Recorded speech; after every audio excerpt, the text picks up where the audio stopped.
네, 2039 보이는 코리아 오늘 제 18번째 방송입니다.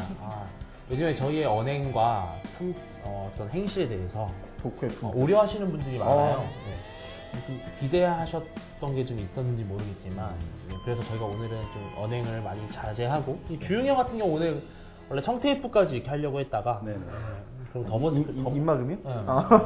더 못생겨 보일까봐. 네, 아무튼 뭐 지난 한 주간 많은 일들이 있었죠. 당연하겠어요. 저번 주 금요일에 이제 큰 일이 하나 있었는데 그날의 어떤 소회를 한번 밝혀볼까요? 뭐 하고 있었나요 그때? 저는 그때 어떤 분이랑 카페에서 이야기를 하고 있었는데 어떤 분이요? 남자예요. 다 궁금하지 않아요. 네, 전혀 알 거예요. 어느 정도 예상을 하고 계실 거예요. 그분인데 이제 얘기하고 있다가 속보로 저는 봤어요. 딱 떴길래 저는 거짓말 진짜 맨 처음에 약간 이런 반응. 소담 씨는 뭐 하고 있었어요? 저도 그냥 저는 지인분이 병원에 입원하셔서 병원에 들어가다가 로비에서 TV를 통해서 보고 저도 정말 깜짝 놀랐어요. 그러니까 지금 시청자분들이 약간 좀 헷갈려 하실 것 같은데 저희가 지금 말씀드리는 건 뭐냐면 11월 23일에 있었던 일입니다. 연평도 포격 1주기 날이기도 했는데 그렇죠. 주영이 형은 뭐 하셨어요? 저는 이렇게 너무 이렇게까지 하실 필요는 없어요. 아니 그게 아니고요. 그게 아니고요. 자 말씀하세요. 저는 평소에 하던 거 하고 있었는데 인생을 삼키고 있었구나. 아니 아카데미. 아카데미 시즌 마지막 아카데미. 마지막 아카데미 하고 있었는데 제가 요즘 바빠서 처음으로 이제 그 마지막 아카데미라서 참여를 했었어요.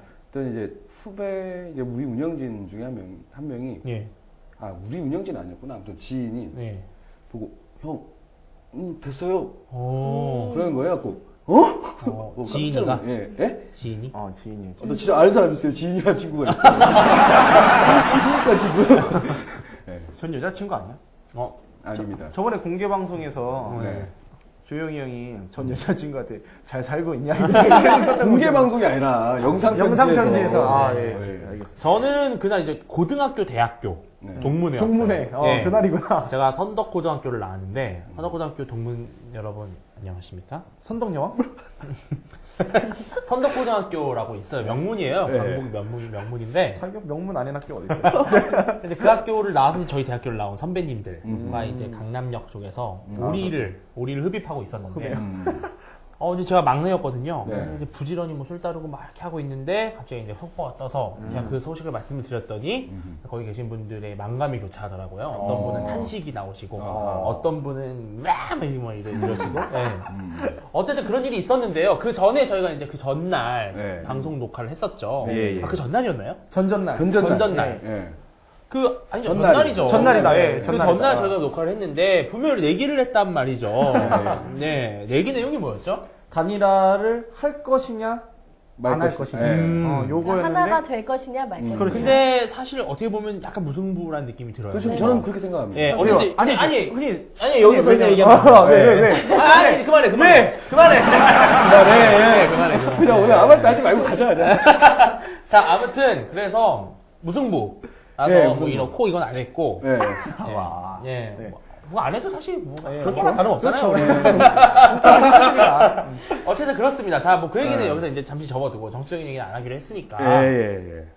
또 저희가 공지해드릴 게 있습니다. 뭐냐 하면은 드디어 저희가 12월 9일입니다. 12월 9일 저녁 7시에 동국대학교 근처에 있는 모 카페에서 저희가 장소를 안 밝히는 이유는 또 아무나 오시면 안 되는 그런 게 있어요. 그러네, 맞아. 왜냐면 선착순 모집이기도 하고 거기가 또 작아요. 엄청 작아요. 그리고 문제는 이런 거 할 때마다 항상 고민되는 게 또 꼭 와서 이렇게 회방을 놓으려고 하시는 분들이 있어요. 있죠. 그래서 환영이에요. 그런 분들이. 그래서 어쨌든 저희가 그런 방송을 합니다. 공개 방송을 하는데 정말 운 좋게 섭외가 됐어요. 이 시대 최고의 우파 논객 두 분께서 나 정말 박수를 치네요. 감사합니다. 이 자리를 빌어. 그래서 저랑 주혁이 형이 나온 게 아니고 그 정규제 TV로 활약하고 계시는 정규제 실장님과 그다음에 사막요의 토론에서 진중권 교수에게 네, 진중권 교수를 저희 집안에 자부심을 주셨어요. 예. 변부심이라고 하죠. 변. 그래서 변희재 대표님 이 두 분께서 2030 세대와의 소통을 위해서 시간을 내주셨는데요. 예, 지금 이 방송이 나갈 때쯤이면 아마 신청이 끝났을 겁니다. 제발요. 네. 기사와 방송으로 확인해 주셨으면 좋겠고요. 네. 지금까지 몇 명 정도 신청되나요? 지금 제가 어제부터 지금 신청은 시작이 됐거든요. 그래요? 근데 지금 한 20명? 벌써? 신청을 했어요. 예. 지금 진짜 그때 되면 끝났겠네. 거의 끝났을 거예요. 그래도 또 혹시 모르니까요. 근데 12월 9일이 지금 대학생들 입장에서는 한창 시험 기간이거든요. 그러니까요. 그래서 사실 저는 노렸어요. 시험 기간에 해야 너무 안 몰리니까 사람이. 너무 많이 몰릴 거 너무 많이 몰리면 큰일 나잖아요. 기죽도 마시면서 떡주 생각 안 하는데 그런데 이게 나이 제한이 있지 않아요? 그쵸. 20세 이상, 39세 이하. 우리가 2030이니까. 그리고 플러스 올해 고3, 그러니까 수능을 보신 수험생분들. 그것도 괜찮아요. 네. 수험생분들은 약간 특별히 네네. 조금, 이렇게. 뒷좌석으로. 수험생분들은 조금 좀, 이렇게 아직 술 이런 거 안 먹으니까 좀 날씬할 거 아니에요. 그래서. 좀 더 많이 받으려고 그쪽 애들은 좀 포션을 더 가지고. 원래는 20대만 바뀌어 있었잖아요. 아니요, 30대도. 아니죠. 20대 했다가 그렇죠. 예. 그렇게 하면 미안하다. 미안해. 나 빼고 나니까. 이런 반말 하면 안 돼요. 예, 알겠습니다. 아까 지금 주영이 형의 언어 사용에 대해서 많은 국어학자들이 우려하고 있어요. 감사합니다. 네, 아무튼 그렇습니다. 네. 여러분 저희 많이 보고 싶으셨죠? 12월 9일날. 잠깐만요. 여기 진행을 하세요. 왜 그래요? 하세요. 예. 끝났어요. 근데 섭외 과정을 좀 말씀을 드리고 싶은 게, 좀 이 얘기 너무 길게 하는 것 같아서 그렇지만, 변희재 대표님한테는 제가 전화를 드렸는데, 대표님, 저희가 이런 것들을 기획하고 있는데, 혹시 그날 어떻게 했더니, 바로 하자! 콜! 라고 하시면서 저한테 정기지 대표님이랑 같이 하고 싶다. 라고 말씀하신 거예요. 근데 종국이 형이 참 못난 게 처음에 12월 5일로 물어봐가지고 6일로 물어봐가지고 그냥 안 된다고 하신 거예요. 그래서 저는 안 되냐고 낙담하고 있는데 가만 얘기하다 보니까 잘못 얘기한 거예요. 얘기를. 꼭 그래. 아니 저는 6일인 줄 알고 있었다가 알겠습니다. 정신 차리세요. 아무튼 잘못했어요.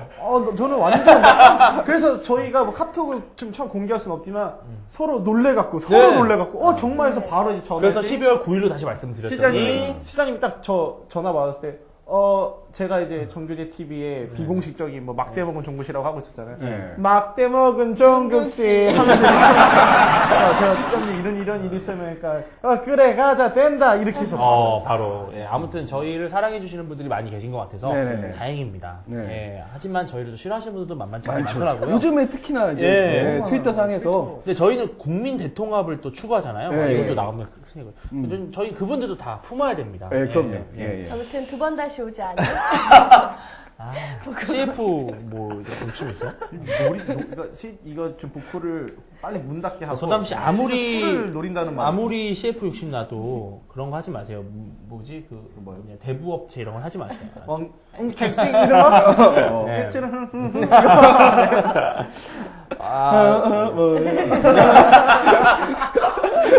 그게 굉장히 위험해요. 사실 그렇죠. 저희가 오늘 하려고 한 얘기도 사실 좀 저축은행 얘기를 좀 해보려고 하는데 절대로 지금의 선거와는 관련이 없습니다. 왜? 저축은행의 역사는 매우 길거든요. 그래서 근데 저축은행에 대해서 너무 많은 분들이 이게 너무 복잡한 금융권 문제다 보니까 이게 진짜 심각한 문제인가 싶기도 하고 또 일각에서는 이 피해자분들께서는 거의 목숨을 걸다시피 하시면서 자신의 이 억울함을 호소하시는데 또 현재 법상으로는 이것들을 해결해 줄 수 있는 방법이 좀 많지 않다고 하더라고요. 생각보다 이 문제가 그렇게 간단한 어떤 금융권 부실 문제라기보다는 이게 전 세계적인 어떤 금융 자본의 흐름 문제도 관련이 있고 또 전 세계적인 추세이기도 해요. 이런 말씀하세요. 주영이보다 나이가 많을 거예요 아마 저축은행이. 그럼요. 그럼 그렇죠. 근데 우리나라가 1970년? 70년대. 72년입니다. 전 세계적으로는 1920년대부터 시작을 했고. 1972년도에 상호 신용금고법이라고 해가지고요. 박정희 정부 때죠. 박정희 정부 때 각 지역마다 이제 좀 돈을 이렇게 은행이 아니라 자발적으로 돈을 모아서 대출을 은행의 역할을 할 수 있는 금고를 허가를 해줬어요. 근데 그 이유는 뭐냐면은 이제 은행은 좀 까다롭잖아요. 좀 신용도 많이 보고 그렇죠. 심사도 하고 절차도 복잡하고 그래서 이제 소규모 자본의 금융권을 많이 활성화해서 돈의 흐름을 많이 이렇게 하려고 하다 보니까 만들어진 법안입니다. 이게 은행은 아니에요. 은행은 아니에요. 은행이 바뀌었을 뿐이지 은행 역할을 하는 게 아니라 뭐 아시는 분은 아시겠지만 뭐 1금융권, 2금융권 있었는데 이제 이거 일종의 대부업체는 아닌데 약간 그런 기능을 하는 것이었어요. 그러니까 한마디로 말 그대로 금고죠. 그쵸, 서로 돈을 모아놓고 갖다 쓰는 거예요. 옛날에 보면 개? 뭐 그렇죠. 그거에서 그게 갯돈 들고 튀는 분이 계시니까. 그렇죠. 신용금고의 이제 기원은 이탈리아라고 하더라고요. 이탈리아에서 맞습니다. 이게 이제 뭐 이렇게 발달을 하게 된 건데요. 근데 이게 이제 언제부터 이렇게 문제가 되느냐라는 걸 따져보면 사실 이름의 문제가 좀 걸려 있어요. 이름? 2001년도에 상호신용금고법이 개정이 됩니다. 개정이 되면서 상호신용금고의 명칭이 뭘로 바뀌냐면은 바로 상호저축은행이라는 표현이 있어요. 그러니까 은행이라는 표현이 2000년도에 처음 들어와서 쓰이게 된 거죠.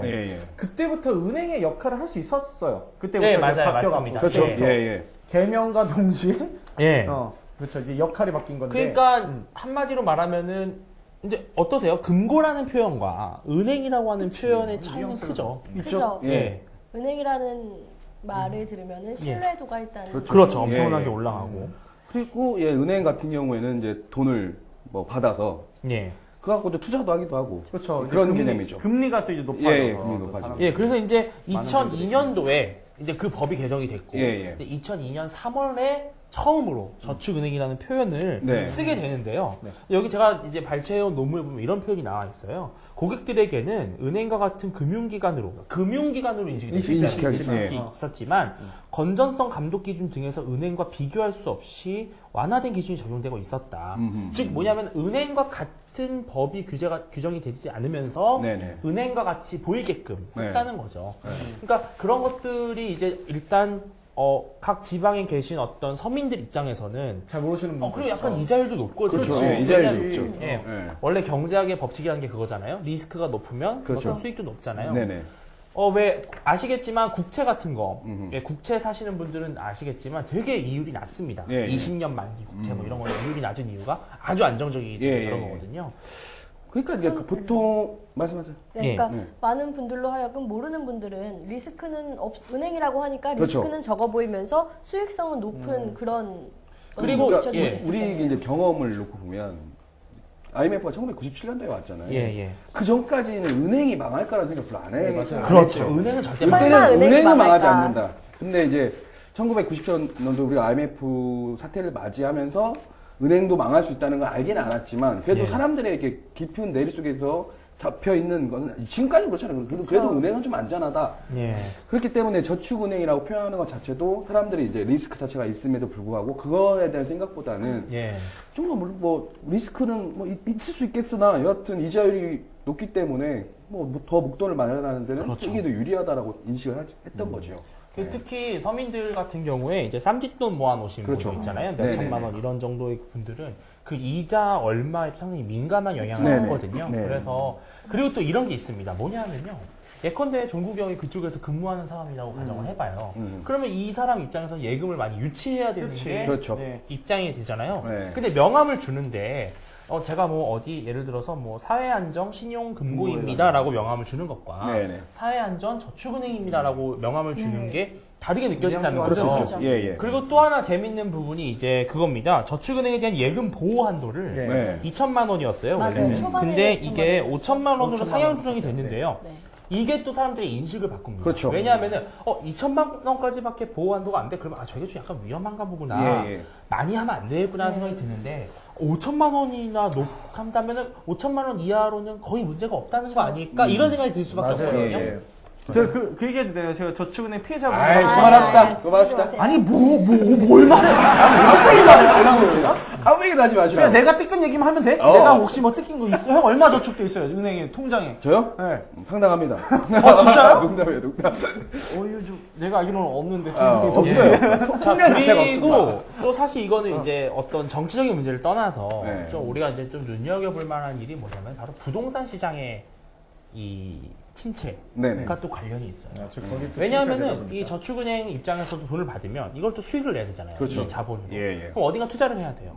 그리고 또 담보대출을 하죠. 네. 담보를 맡기고 대출을 하잖아요. 이런 여러 가지를 봤을 때 부동산 가격이 디플레를 가져오니까 저축은행의 자본 상태가 취약해지는 거죠. 그렇죠. 근데 이거는 지금 전 세계적인 추세예요. 사실 왜 그러냐면은 생각을 해보세요. 옛날에는 어머니 아버지가 있으면 아이를 둘 셋을 이상을 낳잖아요. 그럼 집이 더 필요한 거잖아요. 근데 지금은 결혼도 안 하고 그렇죠. 애도 적게 하기 때문에 사실 부동산 시장이 침체될 수밖에 없는 맞습니다. 거예요. 남는 집이 너무 많다 보니까. 인구학상 분석들이 뭐 그것도 마찬가지. 그것뿐만 아니라 이제 뭐 종부세 이런 여러 가지 대책들 때문에 부동산 경기가 많이 안 좋은데 이런 것들도 2008년도 이후에 저축은행 사태의 문제를 일으킨 것 같아요. 네네네. 어쨌든 그러면 저축은행 문제에 대해서 이런 논란이 있을 수 있어요. 이게 도대체 왜 발생한 거냐. 네네. 여러 가지 이유가 있겠지만 기본적으로 두 가지가 아닐까 싶은데 하나는 시장 질서에 맞지 않는 그런 어떤 정부의 개입, 정책이나 그렇죠. 그게 가장 제가 봤을 때는 기본적으로 다른 은행이 몇 % 이자인데 그 이상으로 갔다는 거는 제가 아까 말씀드렸지만 뭔가 자연스러운 흐름을 막은 거예요. 그렇죠. 그리고 아까 부동산 디플레가 와서 그러면은 이자율이 조정이 돼야 되는 게 정상이에요. 그렇죠. 이건 희한하게 고정이 된다고. 그리고 두 번째는 바로 그러한 어떤 정부의 개입이나 정책을 악용해서 그렇죠. 모럴해저드가 발생하는 거죠. 그러면서 예금자들의 신용을 이용해서 그 배임 행위를 한 거죠, 한마디로. 그 원래 본래 은행의 목적에 맞지 않는 행동을 한 것인데 이게 사실 뭐랑 아주 비슷한 양상을 갖고 있냐면 바로 미국의 2008년도 금융위기예요. 이제 이런 얘기가 있어요. 이게 참 아쉬운 하나의 우리나라의 장면인데 지금 미국의 금융위기 같은 경우는 아직까지도 왜 미국의 금융위기가 발생했는지 누구에게 책임 소재가 있는지 그리고 이걸 어떻게 해결해야 되는지에 대해서 아직도 논란이 계속되고 있어요. 뭐 그거는 제가 볼 때 영원히 있을 거예요. 심지어 미국의 대공황에 대해서도 아직도 대공황의 원인이 정말 통화량의 증가냐 아니면 과잉 공급이냐 뭐 그 당시 뉴딜 정책이 옳았냐 잘못됐냐 이거에 대해서 아직까지도 설왕설래가 있거든요. 근데 우리나라는 2008년도 금융위기를 봐라. 시장은 실패했다. 2008년도 금융위기를 보면 우리는 경제민주화를 해야 된다. 이런 식으로 자꾸 흐름이 가는 게 너무 안타깝다는 거죠. 이거는 경제학자들 입장에서는 정말 기가 차를 노릇이는데 정말 미국의 그 금융위기나 대공황을 연구하는 사람들의 입장에서 우리나라가 이런 논쟁을 하고 있는 걸 보면 야, 저 무슨 학부 1학년들도 저런 얘기를 하는 그렇죠. 정말 좀 냉혹하게 말해서는 그렇게 평가를 마치 그러니까 그 원인이 무엇인가 정부의 개입에서 비롯된 거냐 아니면 정말 뭐 데이터를 기준으로 얘기하는 게 전혀 없잖아요. 그렇죠. 그게 너무 아쉬운 거죠. 제가 제 여자친구의 사촌 오빠가 미국에서 살아요. 미국 사람이에요. 미국 국적인데 뱅크 오브 아메리카 다녀요. 방크 오브 아메리카를 다니는데 뱅크 오브 아메리카에서 지금 그분이 하시는 게 대출 업무를 하고 계시는데 제가 물어봤어요. 잘할 거 아니에요. 금융위기 문제에 대해서. 왜냐면 지속적인 타격을 입었던 사람이니까. 그래서 물어봤죠. 유창한 영어로 물어봤어요. 뭐 그렇겠죠. 그랬더니 그분이 하는 말씀이 뭐냐면은 everything이라는 거예요. everything. 모든 것이 문제였다. 이건 시장의 문제도 아니었고 이것은 정부의 문제도 아니었고 기업가의 문제도 아니고 서민의 문제도 아니고 모두의 잘못이다. 집단 범죄다. 그래서 정말 우리랑 말하는 게 다른 거예요. 우리는 꼭 누구 편을 들잖아요. 누구 책임을 묻고 너 때문이야, 나 때문이야 막 이렇게 서로 따지는데 그렇게 얘기를 하면서 하는 말이 뭐냐면은 일반 국민들도 잘못했다는 거예요. 당시. 자기가 신용도 없으면서 돈을 갚을 능력도 없으면서 무조건 금리가 싸다는 이유만으로 무조건 돈을 대출해서 막 흥청망청 쓰고 책 사는 게 책을 사도 되죠. 집 사고 차 사고 이런 것들을 한 것도 잘못이다. 그래서 저는 우리나라에서 이렇게 보면은 2008년도 금융위기를 갖고선 무슨 뭐 경제민주화를 해야 되는 당위성을 얘기하는 게 너무 아쉬운 한 면인 것 같아요. 그러니까 그 대공황 같은 경우에도 이제 그 폴 존슨이라고 미국의 이제 유명한 이제 그 우파 역사학자인데, 그러니까 물론 이렇게 좌파 역사학자도 있을 수 있고 우파 역사학자도 당연히 있는 거죠. 근데 이제 우파 역사학자의 입장에서도 그거 보면은 실제 그 대공황이 시장 실패로 온 것이다라고 볼 수 없다. 그렇죠. 실제 그때 당시에 정부가 적극적으로 개입을 너무나도 많이 했기 때문에 맞습니다. 시장의 실패라고 하는 걸로 귀결되는 것처럼 보이지만 실제로는 정부의 과도한 규제, 개입, 그리고 정부가 이렇게 추구하려고 했던 정책들이 그때 잘못됐기 때문에 네. 뭐 세계 대공황이 왔다라고 분석하는 경우도 있고 그렇잖아요. 우리나라 IMF 위기라고 하는 것도 이게 아까 그 주진 씨가 얘기한 것처럼 국내적 문제이고 또 국외에 영향을 받은 것도 동시 다발적으로 영향을 받기 때문에 IMF가 온 것처럼 어느 한 방향을 가지고 무조건 이 방향이다. 그리고 아까 얘기했던 것처럼 낙인 찍는 것처럼 이건 너의 잘못이야. 그렇기 때문에 너희가 책임져. 이렇게 가서는 사실 사회가 운영돼서 사회가 안전해질 수가 없죠. 그러니까 다른 여느 문제도 마찬가지겠지만 특히 경제 문제에 관해서는 어떤 한 가지가 원인이 돼서 촉발되는 경우는 많지 않은 것 같아요. 네. 뭐 되게 미시적으로 우리나라 사람들이 많이 봐요. 그냥 바로 앞에서 좀 원인을 찾으려고 그러고. 근데 그것보다 사실 대공황도 사실은 저기 뭐 근본이 이제까지 가요. 원인을 쭉쭉 찾아가다 보면. 굉장히 이제 크게 이제 보는 그런 게 있는데 우리나라 사람들이 그런 게 없고 나는 이번에 이 저축은행 사건 보면서 또 하나 들었던 생각이 신용카드 때문에 우리가 한번 카드 대란을 한번 그랬죠. 예. 그건 아까 그게 엄청 컸어요. 그거 주진이가 말한 게 자기가 돈을 안 벌면서도 그렇죠. 왜 카드를 긁어댔는지를 이해 못하는 사람들이 또 있어요. 그러니까 저 21살, 22살 때 대학교 안에 들어가가지고 카드사 그때가 대학생이었어요? 뭐야 그래? 알아요. 뭐예요? 아니 그게 아니고요. 그때는 막 그냥 진짜 책상 하나 딱 놓고 카드 뭐 셀짐에 맞아요. 막 돌려막기 하고 막 그냥 그 자리에서 이렇게 책상 한 개 놓고 가판에 놓고 하니까 아니 좋잖아요. 어린데 뭐 소득도 아직도 없는데. 있어요. 근데 저희도 그래요? 예, 맞아. 왜 낯이 안 항상 있어요. 아니 학교 앞에서 정문 앞에서 없어 너무 없어 보여 신용이. 어쨌든 지루한 경제 얘기. 웬만 하면 권할 텐데. 아니 이거 여담인데 카드 대란에 대해서 죄송합니다. 악담을 하셔야죠. 대담합시다. 대담하세요. 그 신용 황담하네요. 아니요. 요즘에 그 제가 얼마 전에 어떤 외국의 경제학자분이 뭐라 그러냐면 카드 대란에 대해서 자기가 조사를 하고 싶었는데 그게 해결이 됐어요 우리나라. 그렇죠. 그게 역사에서 있을 수 없는 일이래요. 그 왜 해결됐냐 하니까 부모님들이 갚아준 거야. 그렇죠. 이거는 아니면 신불장 되거나. 경제학적으로 이게 설명하기가 힘든 가서 한국은 이런 일이 있었는데 해결됐다. 어떻게 부모님이 갚았다. 이런 말이 있어요. 저희 부모님 세대는 너무 고생을 많이. 그리고 너무 안타까워요. 20대를 자기 자녀에 대한 사랑이 너무 지나치다 보니까. 저희 아버지도 매일같이 그러잖아요. 사채는 쓰지 마라. 아버지가 돈 줄 테니까.